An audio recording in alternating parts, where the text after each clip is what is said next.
కూటమి ప్రభుత్వం ఉద్దేశపూర్వకంగానే వల్లభనేని వంశీని వేధించిందని వైసీపీ నేత పేర్ని నాని ఆరోపించారు. ఆయన మీద పెట్టినవన్నీ తప్పుడు కేసులనే మండిపడ్డారు. ఒక కేసులో బెయిల్ వస్తే మరో కేసులో ఇరికించారని ఆగ్రహం వ్యక్తం చేశారు. 10 ఏళ్ల కిందట జరిగిన వాటి మీద కూడా కేసులు నమోదు చేశారని అన్నారు.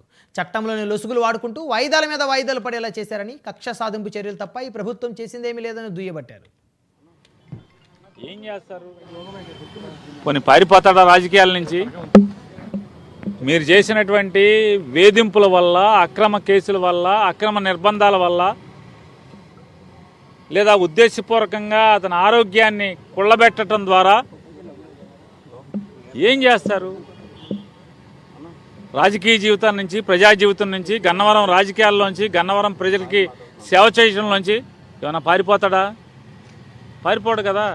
ఏం సాధించారు? ఏం సాధించారు? ప్రజల్లో, మరీ ప్రత్యేకించి గన్నవరం ప్రజల్లో వంశీకి సంవత్సరం తిరగకుండానే సానుభూతిని మూటగట్టి పెట్టించగలిగారు. మీ పార్టీకి మీరే గొయ్యి తవ్వుకున్నారు. మీ రాజకీయానికి మీరే చేతబడి చేసుకున్నారు. ఏం సాధించారా అంటే సునకానందం తప్పితే ఏమి సాధించలేదనేది అల్టిమేట్గా రేపో మాపో లేదా 4 ఏళ్ల తర్వాత ఖచ్చితంగా ఎవరెవరైతే దీంట్లో పాత్రదారులు ఉన్నారో అందరూ కూడా మీరు వంశీ గారితో మాట్లాడాలి. అది ఖచ్చితంగా వంశీ గారితో మాట్లాడండి. అతనేం పారిపోయే రకం కాదు,